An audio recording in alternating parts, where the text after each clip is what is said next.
using this equipment. I know we should.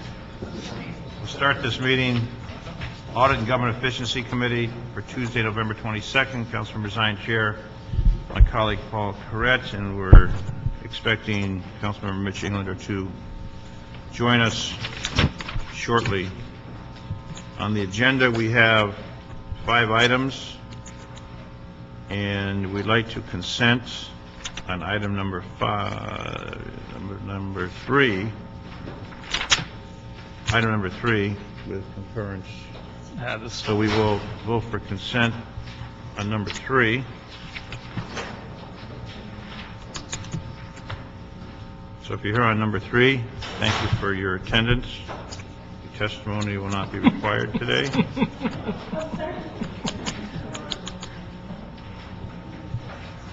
And have a happy Thanksgiving. And the rest of you. No, you're done. You're done. Unless you want to confess. Well, we could reconsider it if you're too happy. Yeah, really. Bring him. You're welcome. Okay, so we've got then remaining items 1, 2, 4, and 5. We'll take number 2 first, then go to number 1, then number 4, and number 5. And Councilmember Englander has some questions on number 5. Anyone here on number 5? The sooner he gets here, the sooner you'll get out. So we're holding after. So we're going to take number 2 first. Okay, item number 2, City Controller and Harbor Department reports in response to Controller's audit relative to the Harbor Department's contracting practices that was released on September 23rd, 2008. Good afternoon. Good afternoon. Good afternoon. Take it away, Controller. Siri Kalsa from the Controller's Office. This report, which was entitled The Performance Audit of the Harbor Department's Contracting Practices, was issued back in September of 2008. What we were actually looking at the actions taken in relation to a previous review that was issued in 2003 that identified a number of risks in Harbor's contracting practices at that time. The results of our 2008 audit found that Harbor had made quite a bit of progress in addressing those initial control risks. Specifically, the department had created a contracts and purchasing division with the intent to centralize the contracting process and contract monitoring duties to better to control those activities. They had also created a contracts task force.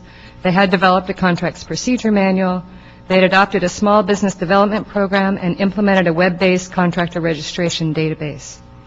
However, we did find that more needed to be done to ensure that Harbor's contracting activities served the city's best interests and resulted in a fair and transparent process. Some of the audit findings included the fact that the newly created Contracts and Purchasing Division was not entirely effective in ensuring that the practices and procedures were followed. Also, the policies and procedures for evaluating proposals and awarding contracts were not always followed or adequately documented.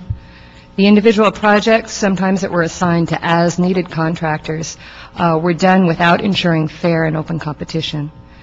The department had lacked clear guidelines on when to use change orders versus contract amendments or rebids to make absolutely certain that that the city was paying a fair price when a scope of work had expanded. We'd also found that internal cost estimates and contract cost reviews were not completed to ensure that proposed costs were absolutely reasonable. And we also found that in many cases confirming purchase orders or a single quote was used when procuring commodities. In addition, there was a lack of a comprehensive integrated information system, and in some cases sole source contracts lacked adequately defined contract deliverables. This audit was issued back in 2008. It included 18 recommendations which Harbor agreed to implement and provided an acceptable action plan. And based on their last status report, only 3 of the recommendations were reported as still in progress. The rest had been implemented. So 15 have been implemented? Yes. Okay. And Molly Campbell with the Port of Los Angeles. As to those 3 specific recommendations, which at the time were still outstanding, we have moved forward on those. One of the recommendations was to make sure that we made sure that the diversity exchange, which is the system that was used to provide integrated contracting information, worked, and we have moved forward on that. We no longer use diversity exchange, and we are using LA Babin system to solicit bids, and so that recommendation is actively in place. The other recommendation was to strengthen procedures to ensure that every contract included adequately defined and measurable deliverables. And again, this recommendation has been implemented since we reported to the Controller's Office, and that with the centralization in our contracts and purchasing division, we are ensuring compliance and standardization across the port. And then the final recommendation, which is in the works now and pretty much implemented, is to require that contract project managers periodically monitor and document contractor progress. So our centralized division, contracts and purchasing, is putting together right now an overall evaluation template that we will be distributing to our division managers and implementing as well. So the three recommendations that the Controller just mentioned, those have all moved forward. So the entire recommendations that they had made back in 2008 has been implemented by the department. So all 18 have now Correct. moved forward. One of the issues, the Controller did another audit, subsequent audit in 2010. That's included in the 18 recommendations?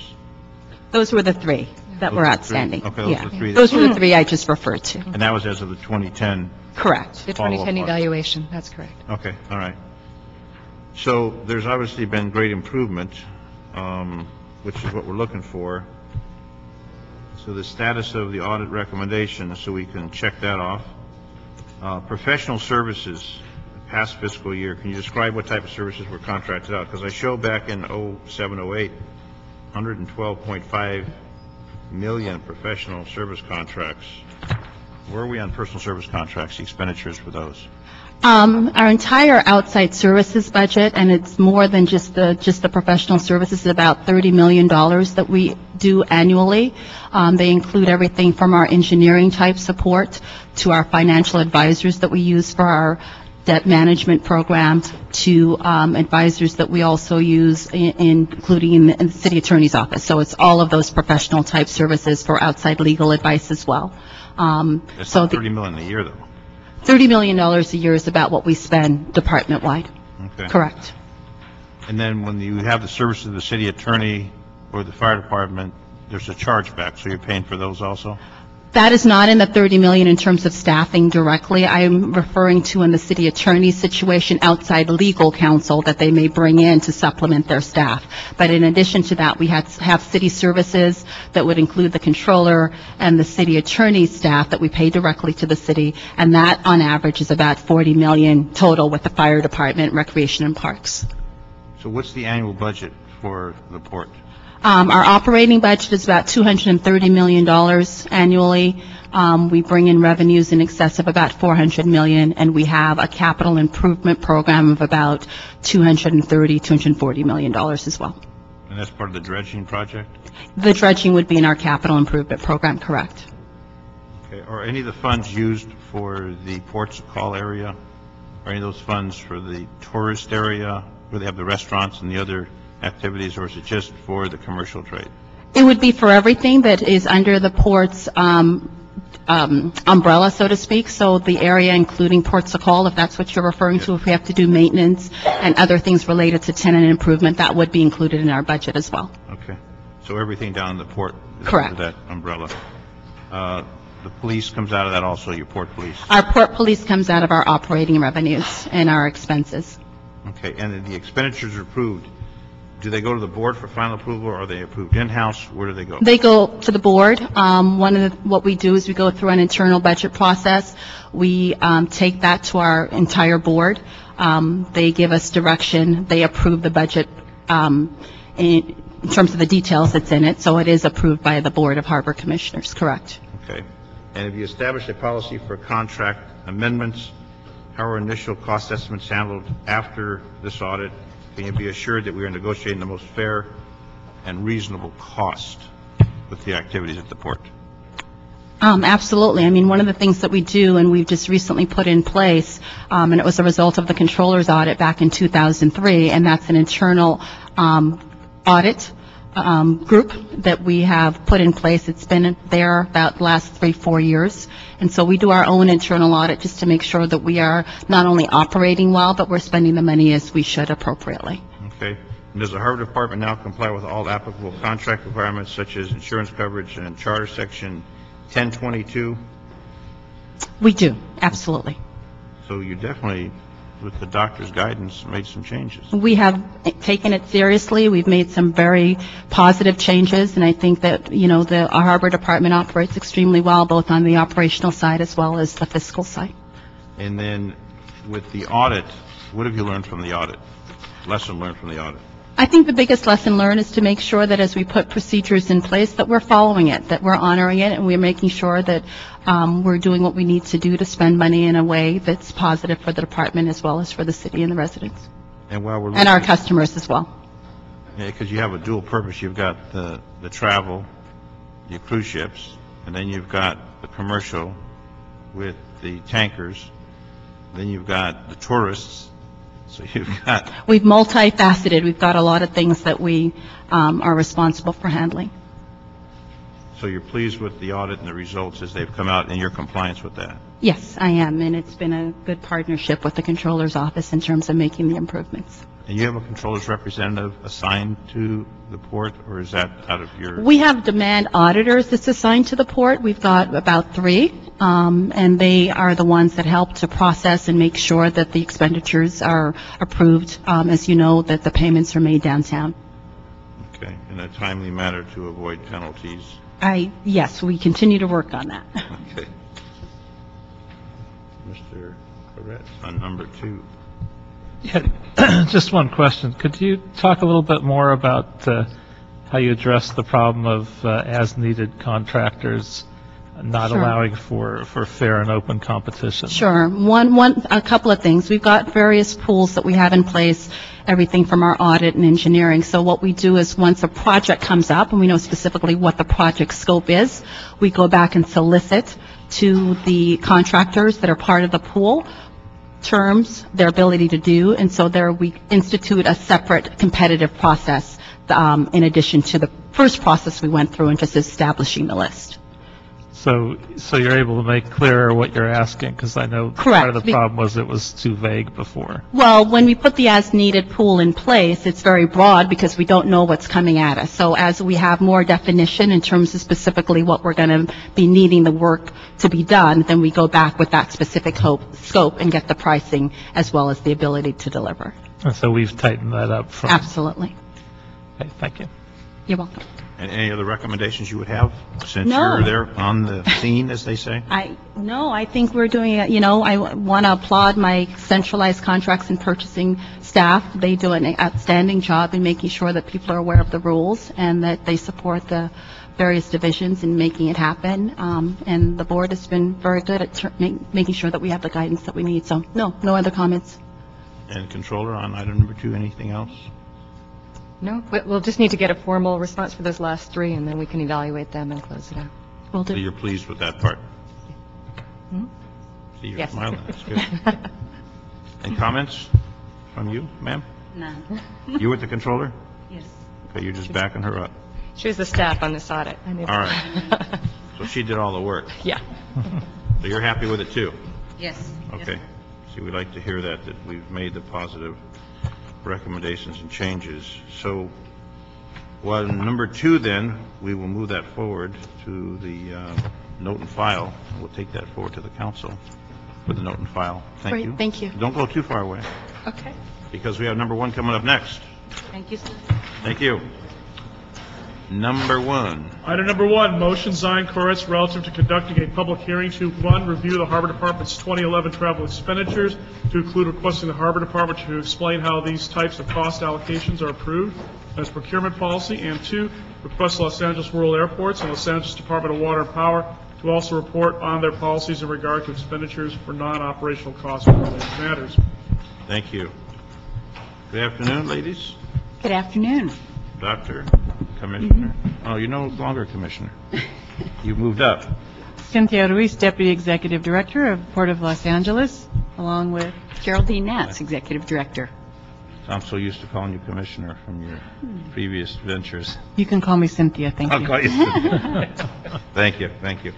Okay, this is a result of the IAPH, International Association of Ports and Harbors, Yes. World Ports Conference in South Korea, and there was something that appeared in the news, Right. which drew my attention, I'm sure many others, about something that occurred there on a trip that included a party with, shall we say, some expenditures that we looked at and said, what were these for, what were these about? So why don't you explain that, I can have some questions for you. Okay, thank you. I really appreciate the opportunity to clarify this event.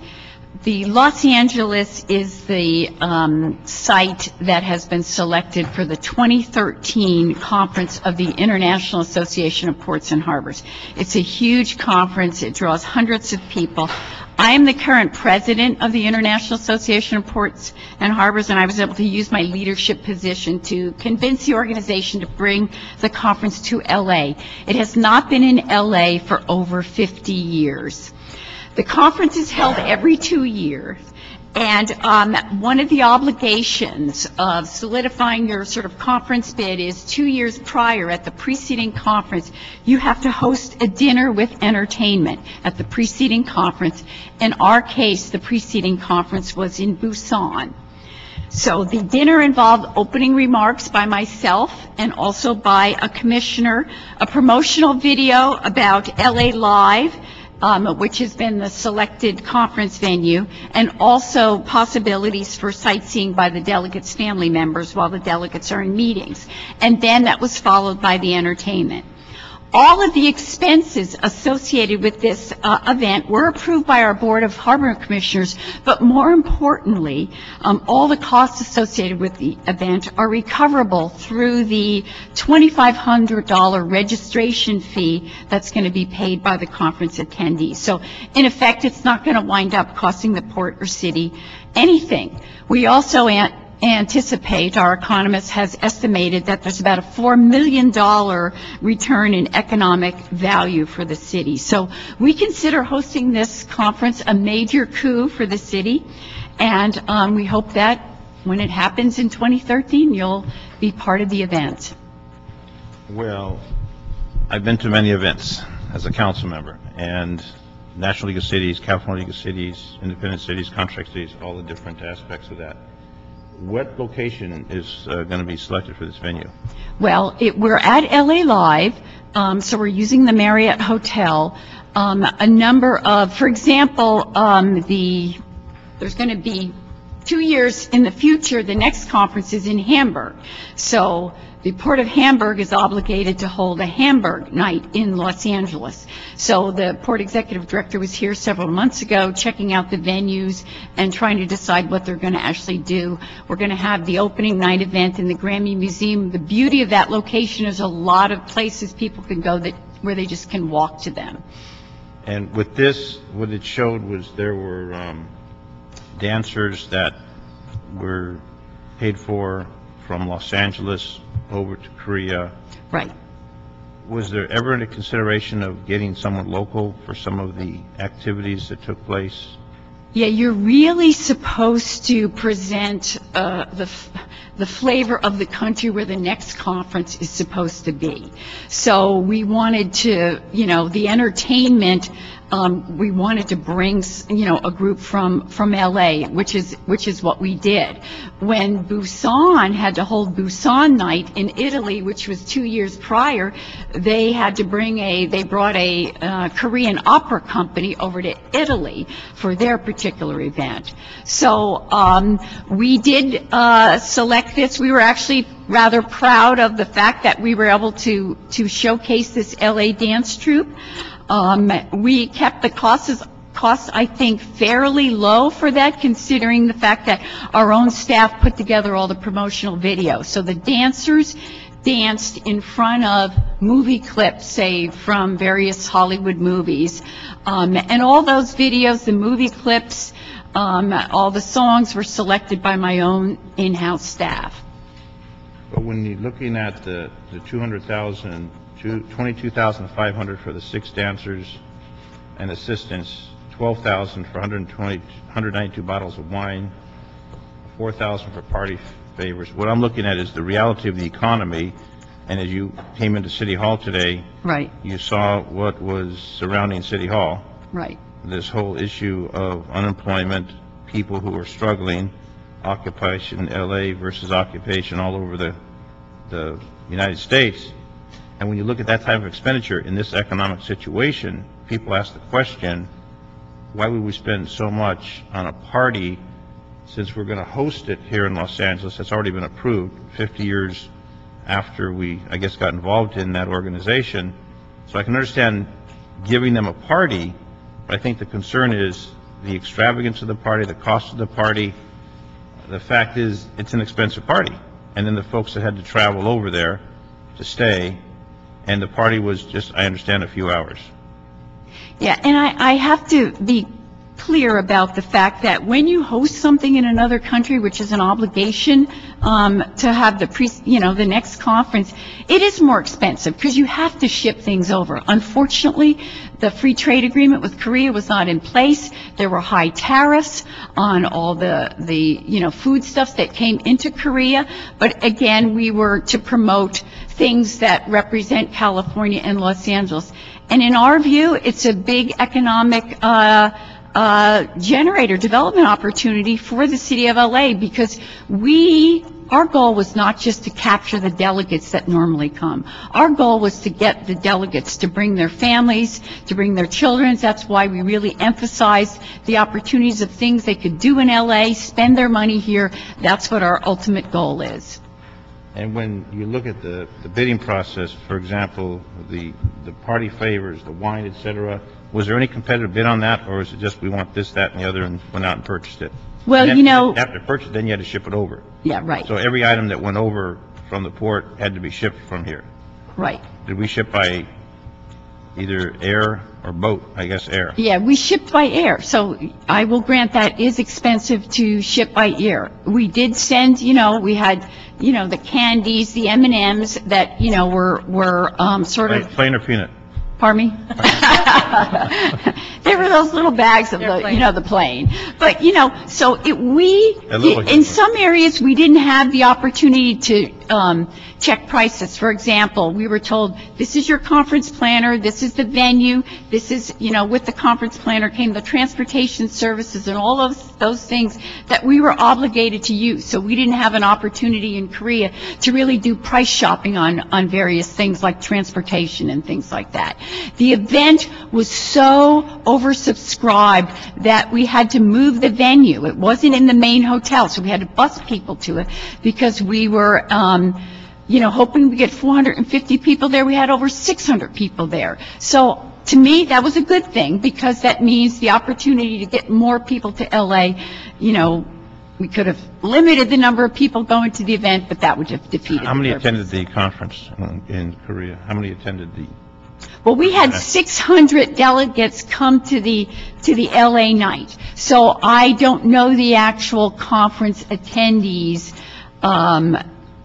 registration at the conference. I don't know, but we had 600 people show up at that particular event. And it's a week-long conference. It's not a short 2-day thing. People come for the whole week. It starts on Sunday and goes all the way through to Friday. And how many port employees went over? I don't remember off the top of my head. I can check that detail for you, but we had our public relations staff that were there. We had an exhibit booth that was set up along with the conference. There's also an exhibit, and we'll have the same thing here, an exhibit hall as well with this conference. So we had to staff the exhibit booth, basically for an entire week. So I think we had 2 shifts there of 2 people. I can't remember, maybe there were 6 people, but I could check specifically.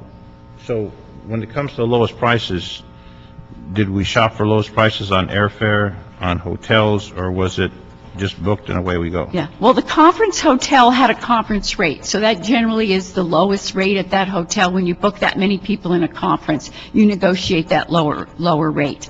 On the airfare, we use the same travel agent that the council and all the city uses, the travel store, which is the one that's selected by the controller. They are supposed to find the lowest available rate.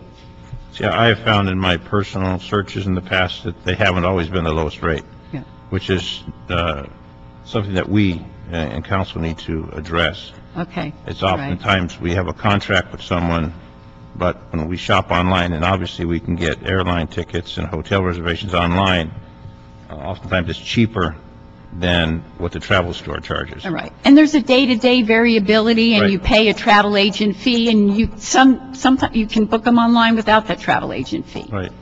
And the pre-approval, what pre-approval was done for the expenditure? And what was the total expenditure 200,000, or was it larger, greater than that?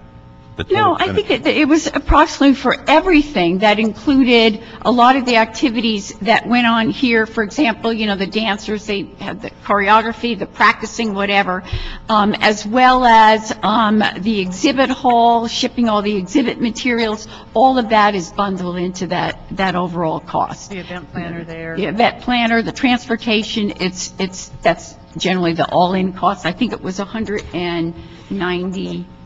Which little number? It was just shy of $200,000. Yeah, right, exactly. So there were several times that our board acted on this particular item. They had an approval in March when they approved establishment of the nonprofit that was created that's going to organize our conference here. At that time, we indicated what the budget was. In May, there was a line item approval in our budget. And we've also done a presentation for our board where we laid out the overall whole conference program as a presentation. They also approved in May the travel for Commissioner Kim to attend the conference. That was also a separate board action. So there have been at least 3 or 4 times where our board has acted on this. I understand she's no longer a commissioner. No, she is no longer She commissioner. resigned from the commission? She got married and right at the end of her term and was moving out of the city of LA proper, so she did not ask to be renewed as a commissioner. And we now have Dr. Song, who is also very well known in Korea, as a matter of fact. Did he attend the conference? No, he was not a commissioner at the time. Commissioner Kim was there. She speaks Korean. She's been, she was great we brought in a major new customer from Korea, Hyundai, that moved into our port, which has done immense, in terms of our volumes this year, have made a major contribution. So the issue that we want to focus on is the travel expenditures, and how do we look at those travel expenditures in this economic situation in the future, Right. going forward, since obviously this has already taken place. Right. And how do we examine, how do we explore, how do we get the lowest rate, how do we do the job at the same time be cost efficient? Because if you look at expenditures in the real world, people are saying that's an exorbitant amount of money. Right. When people are camped out at City Hall, don't have a place to live. I mean, that's the reality of the times that we're living in. Right. And we need to be sensitive to that. So Right. if we're going to do something, when we host them here in Los Angeles in 2 years, I'm sure there'll be some expenditure for the city, but then the revenue that anticipated, Right. if that conference takes place. But there are times when a conference is canceled, and then we don't have that. And I'll give you an example. We had a situation where there was a conference in San Francisco, and it was canceled because there was a major calamity in Los Angeles. And when that happens, there's a problem that occurs, because everything's set, everything's purchased, and then it doesn't occur. That's a problem that we have to address and have to deal with. So, Mr. Fritz, and I'll come back with some more. Yeah, just for one general question, do we know for a fact that this money was a good investment and that we'll reap greater benefits because we spent $200,000 as opposed to whether there would have been some way to spend $100,000 and accomplish the same thing? I know that doing this at all obviously is beneficial, Right. but could we have taken a more cost-effective approach and spent $50,000 or $100,000 and essentially reap the same benefits? It's always possible to look at something and say, maybe I could have eliminated this, or we could have limited the number of people, or whatever. It is, there were some fixed costs that we didn't really have a lot of latitude in.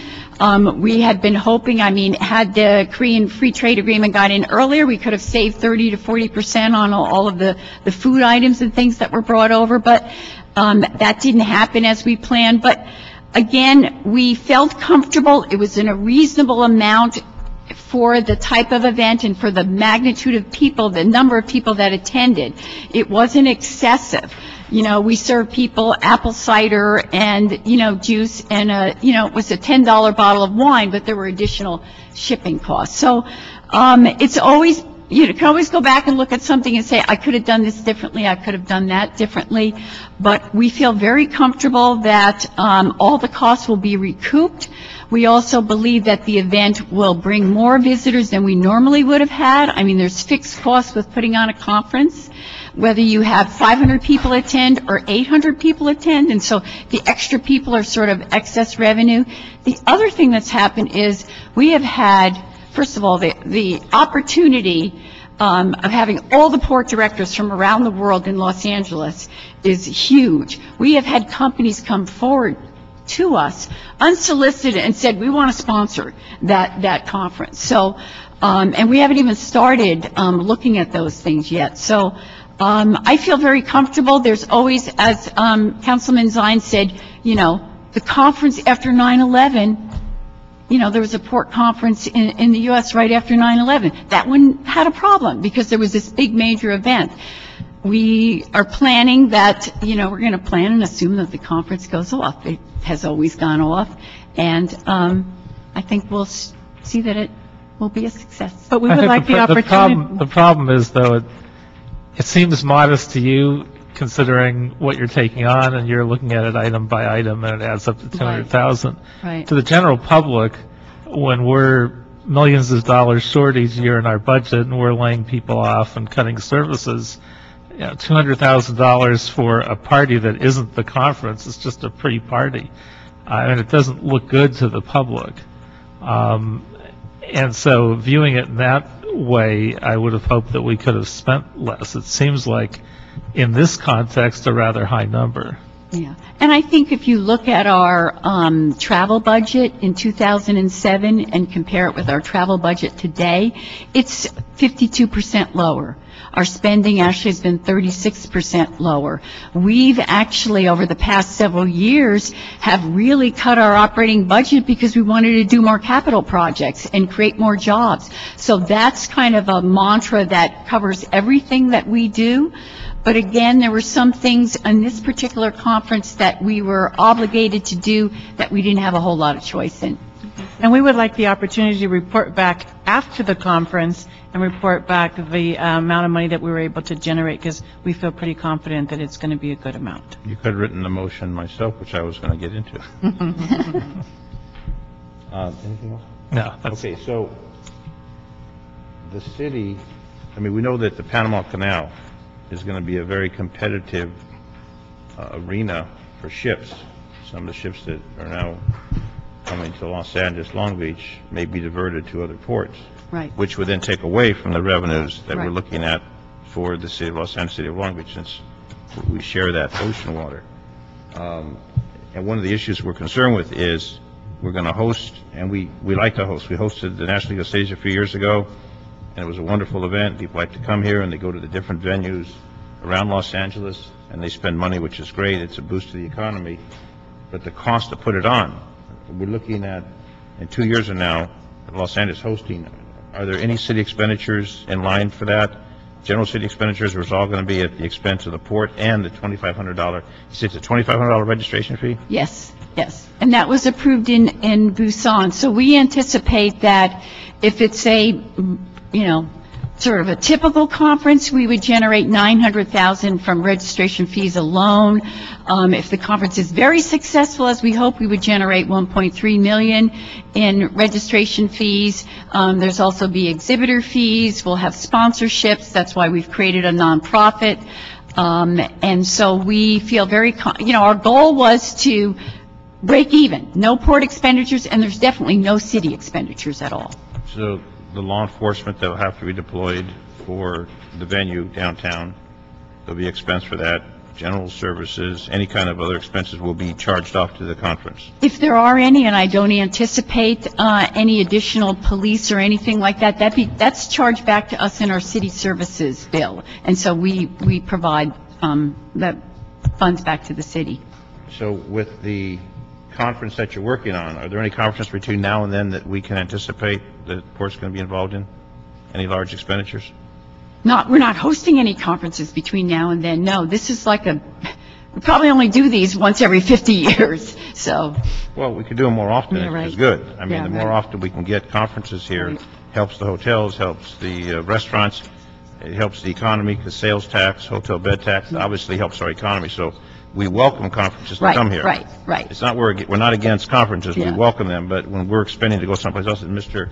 Tourette's was focused on the point, as I am, in this hard economic time, with a lot of people losing their homes, a lot of people laid off, a lot of people on furloughs, our own city employees, many of them on furloughs, it's hard for them to accept the fact that we send people over to another country at expense of the city of Los Angeles, whether it's the port or the airport or water and power, whatever, it's the city of Los Angeles, and they look at that, we got people who are starving, we got people who don't have a roof over their head, and we're spending that kind of money. That's what I think we need to be sensitive to. Yes. So the reality is, it's real tough economic times. Not like it was a few years ago when treasurers were flush and pensions were nice and we didn't have to do out of the general fund to sustain pensions. It's a whole new, as you know, because you've been around a while working in the ports. And it's just a reality that we need to be sensitive to when we have these kind of expenditures, and then the news puts it on television and we look at it and say, my goodness, there was one last night, I don't know if you saw it last night, but state legislatures were in Hawaii, and they showed the state legislators in Hawaii, and it didn't show a very positive environment. Did you see that one? I didn't see it, but that the state once in a while makes that kind of mistake. Well, they did I it, would hope they would do it less often. Well, you know, they're in their Hawaiian outfits, and they're enjoying themselves while the school districts are collapsing, the state economy is collapsing, and you see our state elected officials in Hawaii. It sends a bad message. And I'm just trying to say we want to do is show the taxpayers we're doing something right, just whether it's your department or another department, that we're struggling, and when we're struggling, we can't have extravagant spending. That's, I think, the key that we need to recognize. So what we'd like to do is have the department, and you said it best, department to report back on the economic impact of the IAPH World Ports Conference on the local economy. Report to detail how much investment in dollars was a direct relation to the conference in South Korea, as well as how many jobs, if any, were created. So we're looking forward to that conference being here at LA Live, and hopefully it'll be a boost to the economy. Hopefully in 2 years from now, the economy will be much better. Hopefully Occupy LA won't be occupying City Hall as they are now, and it'll be a whole different clean environment. So request the board to look, your board, to look at current policy on approving marketing, PR expenditures over $150,000, regardless of its allocation in their current budget, and to outline a competitive bidding process for these types of expenditures. I think what we really need to do is be expenditure-wise when we look at the competitive process, because if we go to one car rental company versus another car rental company, and we're frequent travelers, obviously you're supposed to get breaks on that. And I will be first to admit, I shop coupons, and I shop at Costco, because I'm looking for the best deal I can. Right. And it's not just this Thanksgiving holiday where people are going to be out there at midnight for the stores to open. There's ways you can get your quality items at a discount price. And I am Mr. Discount. I've always been, I always will be, Mr. My Discount. staff use coupons too. Do you? Yeah. You will. I do too. So, You will. So all right. with that, that'll be the action for your report back on that, and we anticipate that it will be a success. We look forward to that, but when we're spending $61 for a bottle of wine, $18,500 for travel, hotel, $22,500 for performance. You know, we look at that expenditure and say, my goodness, what else could we do with those dollars? And still have a great time, but do it at a reduced cost, which sends a more somber message that we're really in the economic situation we're in. So, any other questions from you? If not, we will have that recommendation on this particular matter.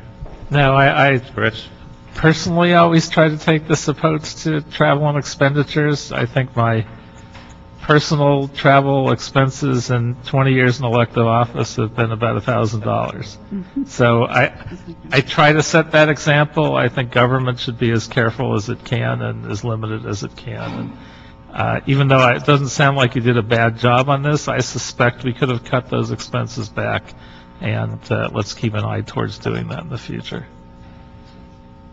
Thank you. Thank you. Thank you both. And now we have the others that'll come up, since we only have a few chairs there.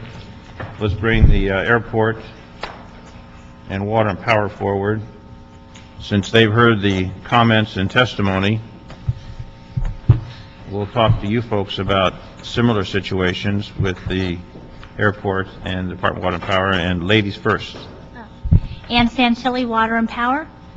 Right now, we have a travel policy. We work with the Controller's Office. We have a demand audit staff on site. They look at every single dollar that goes through our accounts payable system to our employees. Anything over $2,000 operational also is looked at by the Controller's Office. We also follow the Controller's Office sponsorship policy. So if we do have to if we have an event where we have to pay for a lunch, we already document the business purpose, what's included, who attended, and that's all pre-approved and part of the documentation when the payment is requested. So you keep tight reins on it. I believe we keep tight reins on it. Any conferences or anything such as that your folks are involved in? In January, the Large Public Power Council came to Los Angeles, and the department hosted that. We worked with the Controller's Office staff to make sure that all the expenditures were reasonable, and we didn't have any issues. That's a key word, reasonable. Reasonable expenditures. Well, it was reasonable within the department and was reasonable to the Controller's Office staff as well. It was not a very expensive event. They were just here for one day for a conference. This was prior to Mr. Nichols starting, and Mr. Nichols is a very cost-conscious general manager, and I think he keeps tight reins on everything as well. I will vouch for that. I mean, on the weekend, Mr. Nichols will call me on my cell phone that I pay for, inform me of things with the Department of Water and Power. A very frugal man, which is what we need in a general manager. I agree. Thank you. From LAX. Mark Adams, Los Angeles World Airports. I would echo the comments of Water and Power. We have a very tight travel policy that employees adhere to, and we work with the Controller's Office as Water and Power does to ensure that everything is reasonable. We do sponsor a number of events and host a number of events every year, but I went through all those records for the last 3 years and found nothing that I would consider nothing over $10,000 for that matter. I mean, everything was, very modest cost depending on the nature of the event. And does the commission approve expenditures over a certain level for the airport folks? If there was a commission expenditure, if it involved a contract over $150,000, of course, yes, the commission would get involved. The commission does also approve our budget every year, which has line items for sponsorships and such like that in there. So we won't see an investigative report showing the airport, shall we say, frivolously expending dollars? Not like we were talking about today, no. Okay. I want to make sure, because we want to obviously let the taxpayers know we're conscious of the dollars and the hard times, and we're just a reflection of society. And when they're struggling, we're struggling, as we know, our budget. And while the Department of Water and Power and Airport and Harbor are separate, it's still part of the city family. And while I don't think you folks have had furloughs, many of the city employees have had furloughs to balance our budget. And the budget going forward next year, July 1st, fiscal year, they're looking at a $250 million deficit. And that's before what's happening in Washington, D.C. with the super committee and what's also happening in Sacramento. So we're looking at tougher economic times ahead for us with our public safety personnel and with all city employees. So the departments that have a flow of cash, they need to be sensitive for the rest of them that don't, because we're all going to be facing that same criticism and that same situation. So we want to be candid and forthwith and very cognizant of that, because that example of a $200,000 party doesn't sit well with a lot of people. So thank you both for the information, and we wish you well. Anything else, Mr. Perez? No. All right, so that'll be the direction on item number 1. And we now go to item number 4. Mr. Clerk, number 4. Item number 4, City Controller reports relative to the audit of special revenue funds at the Los Angeles Housing Department that was released on December 14th, 2010.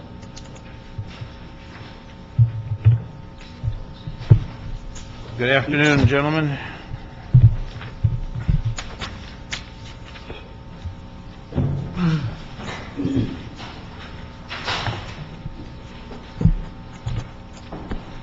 Good afternoon. My name is Wale Oyewale with City Controller's Office. The Controller's Office issued an audit report on the Housing Department Special Revenue Funds in December of 2010. The report included 11 recommendations. The purpose of a special revenue fund is to account for proceeds of specific revenue sources that are legally restricted to expenditures for specific purposes. At the time of our audits in 2010, the department administered 33 special revenue funds with approximately $68 million in cash balance as of the time of our field work in April of 2010. The audit had 4 main objectives. Number 1, to evaluate the adequacy of internal controls over the financial management of the special revenue funds. 2, to determine if transactions, deposit, expenditures, and transfers were made in accordance with specific purposes allowed by applicable laws, regulations, and policies. Number 3, to determine if conditions and circumstances warranted creation of those funds and its continued use. And number 4, to identify any funds that are inactive and that could potentially be transferred to the general fund. The audit covered the period from July 2008 through April 30th, 2010. The audit focused on 2 special revenue funds which derive the revenues from fees.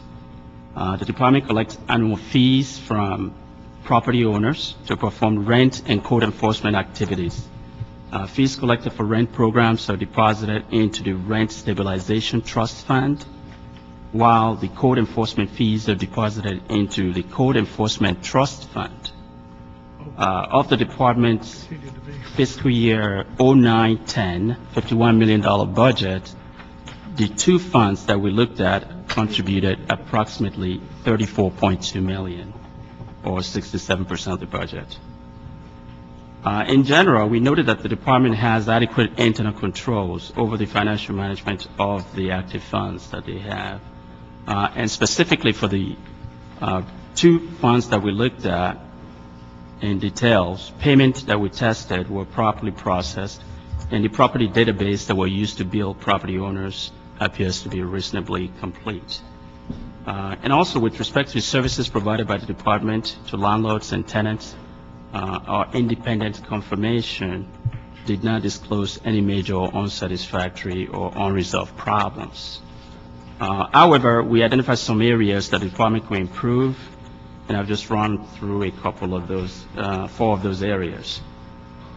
The department was not able to support the basis and assumptions for the ratio used to allocate expenses that benefit multiple programs. The department incurred approximately $44 million in annual expenses related to the 2 programs. Although we noted that half of those expenses can be attributed to salaries and related costs of direct staff who spend 100% of their time on either of the 2 programs. The remaining 50% of the expenses include staff salaries that applies to multiple programs and non-labor costs which benefit either one of the program or their shared expenses. The department did not have a documented methodology to support the basis for allocating the shared expenses. Without a documented cost allocation methodology, it's difficult for the department to demonstrate that costs are appropriately and consistently charged to programs. We also noted that the 2 funds had large balances that accumulated over several years. The fees collected exceeded expenses by about $11 million for the prior 5 years. The government code requires that fees charged by a local agency may not exceed the estimated reasonable cost of providing those services. And the department stated that the excess were primarily due to the fact that it wasn't able to hire staff to fill its vacancies. Before we completed our audit, we noted that the last couple of years, the department has gradually increased the staff for rent and code enforcement activities, which in essence would impact future expenses. We also noted during our field work that the department had about $48 million in account receivable relating to the two programs. 36 million of those were at least 3 months delinquent at the time. The department was inconsistent in referring delinquent accounts to the Office of Finance or appropriate collection agencies for further collection efforts. The department had only referred 29% of delinquent accounts eligible for referral at the time. We also noted that 10 special revenue funds were somewhat inactive at the time. The total in those funds was $10 million, $10.4 million, and some of them have no activities for between 2 and 5 years. Most of the funds have been closed, and the remaining balance either reprogrammed or returned to the agency that provided the funds. As far as the recommendation update, the department provided the most recent status to us in October, and to date, off of the 11 recommendations that was in the report, the department reported that it has implemented 8 recommendations, and the remaining 3 are still in progress. We accepted the department response. And I think the department is here to answer any questions and updates you may have. Thank you. Rushmore, didn't you work at the Controller's office? I did indeed, Councilman. Well, what do you think? I thought it was a fair and just review of the department accounts. Now you work for the department. Yes. I've been on both sides. So you've been on both sides? Yes. It's better to be on the side with the arrow shooting out instead of the side receiving the arrow. Well, today you're on the side receiving the arrow. I look at this, it's like, it's amazing. And everybody says we don't have enough personnel, we don't have enough personnel. I mean, that's a constant theme. And my response to that very simply is I guess we have to work a little harder. I tell my staff there's 7 days in the week, 24 hours a day. And you know what? If we have to work longer, we have to work longer to catch up. But there's a whole bunch of money out here that is really like floating in outer space. Some's been collected, some hasn't. 33 special funds totaling $67.7 million.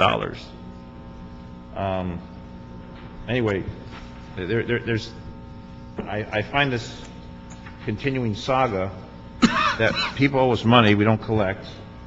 Controller states that using 130 days as a guideline, at least 36 million of the 48 million should have been referred to an outside collection agency. I don't know if you ever worked Department of Finance or the Treasury, which has now been abandoned in the Department of Finance. I mean, this has been a stickler for me for years. If you don't pay your water and power bill, they're going to turn off your water and power. If you don't pay your light bill, they're going to turn off your lights. If you don't have money to put in at the gas station, you're not going to get gas in your car. It seems like we've become the most charitable organization on the earth, and we're not collecting what's due us. I mean, righteously due us, not cheating people. So with that platform, take it away. Well, thank you, Councilman and Councilman Koretz. Rushmore Cervantes with the Housing Department. 2 primary concerns that you've called out for, and that is the actual accounts receivable as well as the number of accounts. Now, I'll address the latter first. There are a number of accounts that the Controller's Office identified that were not utilized frequently, and as such, we took that recommendation to heart and we reduced number of accounts. At the time that they reviewed it, there was about $10.4 million, I believe, in monies that had not been allocated. Well, since that time, most of those monies have been paired off and moved over to the Affordable Housing Trust Fund.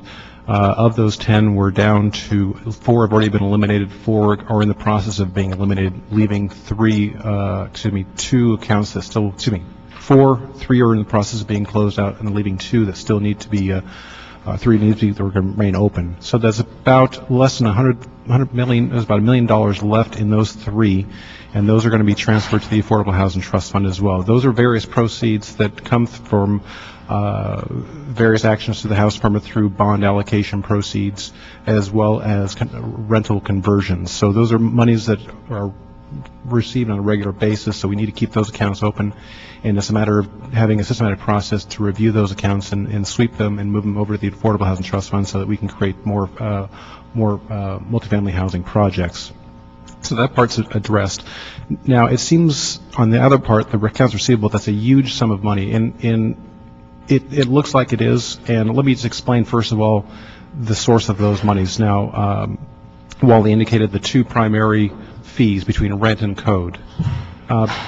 We collect annually, the bill is approximately $37 million just for those two primary sources. On the collection of those two fees, the department collects approximately 92 to 93% of those monies. What makes up a huge chunk of the monies that has been uncollected are the penalties and late fees. Now, those are penalties and late fees associated with both the rent and systematic code inspection program for the re-inspections or violations of that matter. And those fees and penalties are excessive. And they're designed not so much for full cost recovery, but they're designed to be punitive in order to ensure that people, constituents and or property owners pay their annual bills on time. So on one hand, it's driving the collection rate of the annual fee at a very high rate. So we actually get a very good collection rate on that end. On the back end, where we have the higher delinquency rate, which is about 50%. We're only able to collect about 50% of those fees. Now, we have a process, and Roya here is going to speak to the process so you understand how we go about collecting the penalties and late fees. But those are basically the reason why we had a large amount. We did not refer them over to the collection agency, and we acknowledge that. And since that time, we have modified our procedures and refer these accounts on a monthly basis that are 130 days and older to the Office of Finance for the collection agencies, the first one and the second go around for the second collection agency. But the goal was from our department, the historic perspective was to try to collect those late fees and to continually to try to actively secure those funds. So that's the reason why you have that large amount of money. So since that time, we've gone back to the board review and had those old debts or old receivables that have been closed out or written off, and then we're actively working with the Office of Finance to get the remaining balances collected on an annualized basis. How do you find the Office of Finance in responding to the demand to collect? Raya, would you like to address that? Office of Finance is working with us in many different ways. The guideline that Office of Finance has is a little bit different from the regulations for our bills. Our bills are regulated by the ordinances, and based on the ordinances, the time that it would take for an account to be aged and be referred to the collection agencies, it's much longer than accounts that are in different departments. We worked with them, and we developed an ordinance amendment to reduce the time that it takes to age our accounts, and the ordinance is in effect this year, and starting 2012 annual bill, we should see a reduction of 30 days for aging our accounts to send to collection agencies. Since this report, we automated our aging account, and then accounts are automatically aged and monitored, and every month billing manager reviews and develop the files, forward them to different collection agencies, Office of Finance and other agencies. This is being done now routinely every month, and since the Controller's Office audit until now, we send over $15.6 million to collections. How much? Over $15.6 million. If I could ask one quick follow-up question.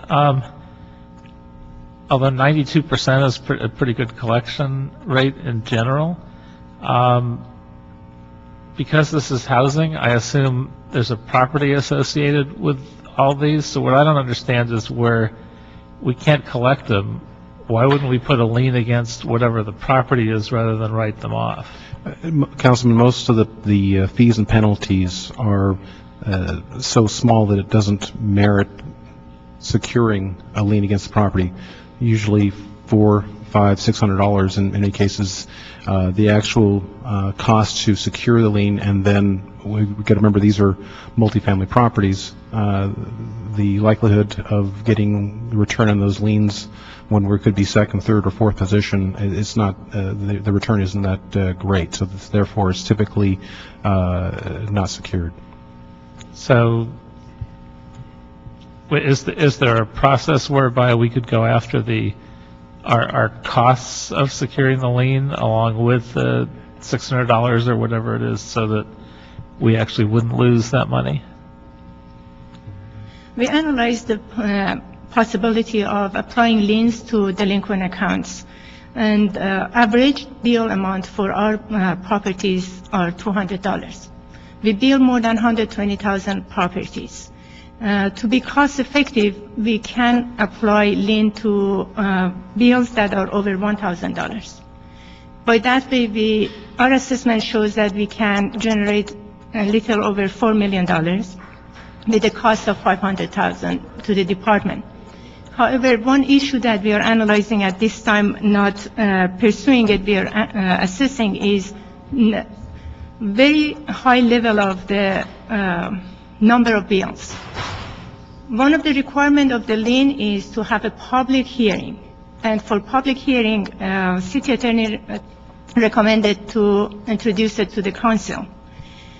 Other departments such as building and safety is doing the work in that manner, but they have very limited number of bills, and they can assign that in each hearing several properties. For us to go for number of properties that we have, it's going to be extraneous to have public hearing for council to go through hundreds of the properties. This is what we are analyzing to see if we can pursue or not at this time. Okay. Well, I look at it this way. There's two ways to collect, the easy way or the hard way. And we have so many people in many departments that just don't pay, whether it be the fire department with the ambulance service or this department. I mean, if we were to collect all the money that's due us, we wouldn't have a budget problem. Parking lot owners who collect a 10% tax when people go to public parking lots, they collect the 10% tax.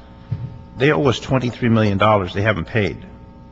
So when you start adding it up, it's hundreds of millions of dollars that people are stiffing the city, which means they're stiffing the taxpayers. And I know that in the Coachella Valley, Riverside County, if you don't pay your water and power bill, Coachella Valley Water District, if you're 2 months late and your bill is $25 or more, they'll put a lien on your property for $25. That's pretty serious. I mean, we give these folks a tremendous amount of time and so much leeway when we're talking about 130 days, I think I read in here. Correct. I mean, that's ridiculous. I mean, 3 months is 90 days. It's at what point do we say, you're going to pay this money or we're going to take some action? But we just keep on having it. I'm not criticizing this particular department, but this is contagious with the city of Los Angeles, with many departments. And if we were to collect what's due us, we wouldn't be facing this $250 million deficit. We wouldn't be giving people furloughs. We'd be flush. But we're not, because we're not collecting what's due us, which is rightfully due us. So I know that the fire department has a very aggressive program, brush clearance, and it may cost $400 to clear the brush, but $1,000 administrative fee if you don't pay it. And they go after them.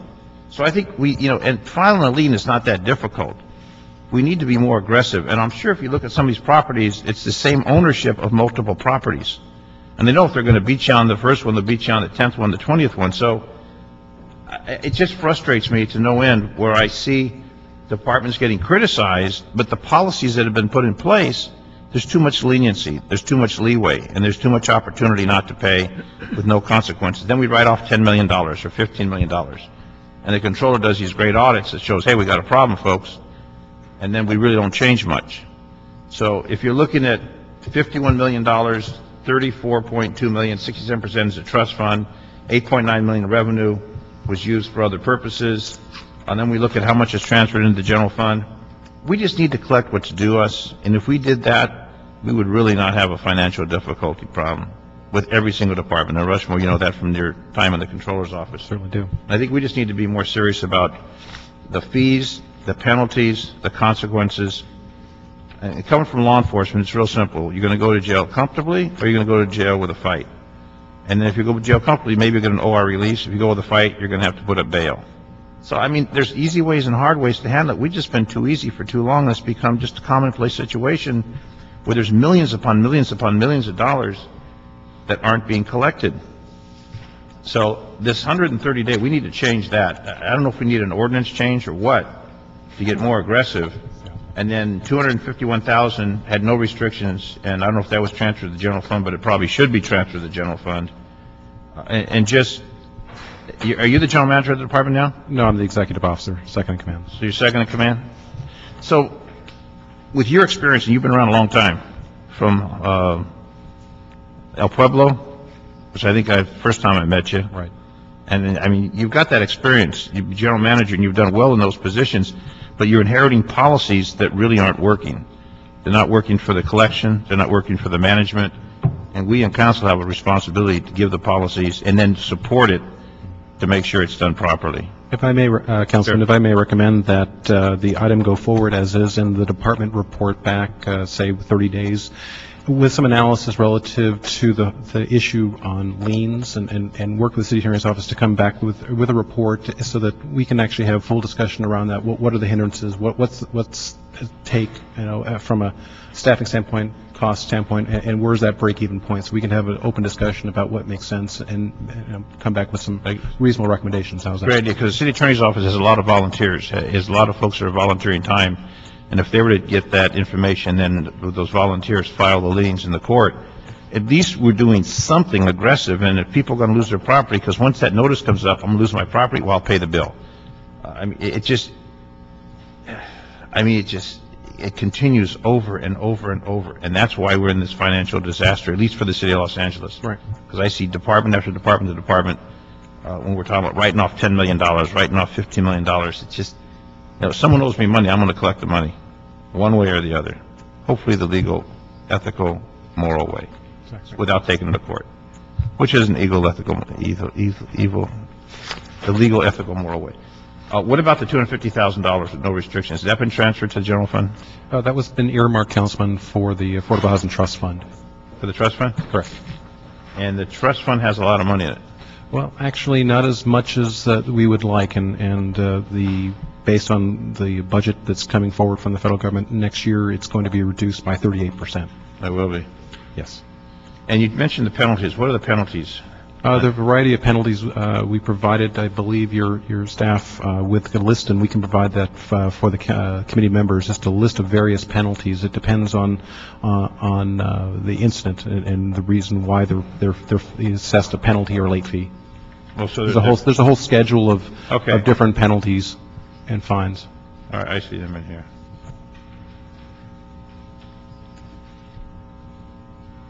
All this paperwork in the back.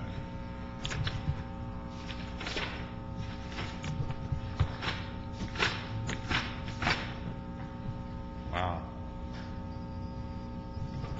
So the fee's $201.50, late fee, 30-day late, $503, and maximum possible. So $200 can go to $705. Exactly, and as I stated earlier, Councilman, it's proven to be very effective in ensuring that the annual fees are paid, but those that are not, then it becomes very absorbent. The investigation fee, $400 and $1,000 late fee, that would get people's attention. Certainly, it does. But I think that process of liens has become the contemporary way to collect the money if they don't want, and then you know what, we have a piece of property, they don't want to take care of it. All we want to do is collect what's rightfully due us. So your recommendation is good, that we will send that forward for continued information to come back to this committee. 60 days good for you? That'd be great, thank you. So that'll be the direction, 60 days to come back and look at options, alternatives, liens, process, get the city attorney, find out what we can do to help clear this and make it more accountable. And the report will go forward. Pardon me? And the report will go forward to council. And the report will go forward, this report? Yeah. We'll send this forward to the council, but we're going to bring the item back. You got that, Mr. Clerk? if that's not too confusing. We'll just report back, Councilman, with a separate report. Right. So we just have this audit go forward to council, and then we'll report back with a separate report. Mr. Chairman, I think we're going to note and file the controller's report, and also a second recommendation that LHD will report back in 60 days. Okay, so we can note and file this, send this to council, and then they're going to report back with the information on how we can be more aggressive in collecting the money that's due us. Okay? Thank you, gentlemen. Thank you. Thank you. Okay, we got one more. Mitch Englander, Councilman Englander informed us he's not going to be here, and that's number 5. So let me see, Mr. Clerk, number 5.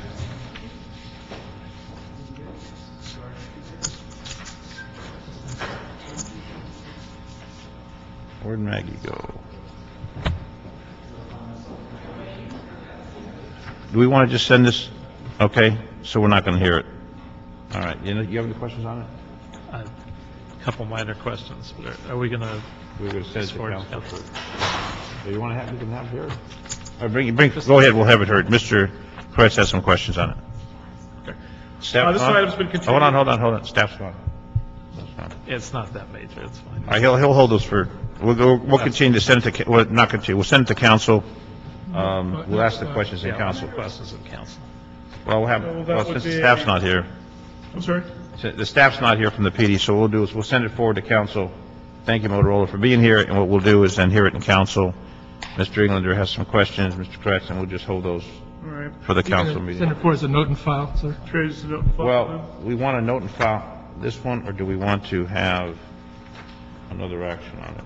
Thank you for the $4,564.42, by the way, on charges. Recommendation on this one. Note and file? Note and file and send it to council. Okay, there we go. Note and file, send it to council. There it is. Note and file, send it to council. And then on item number 1, we want to clarify, move item number 5 to go. Okay. Confirm you're moving item number 1 to full council with the recommendations. So on item number 1, move to council with our recommendations that we had. Mr. Clerk, is that enough for today? So that will conclude. Thank you very much for our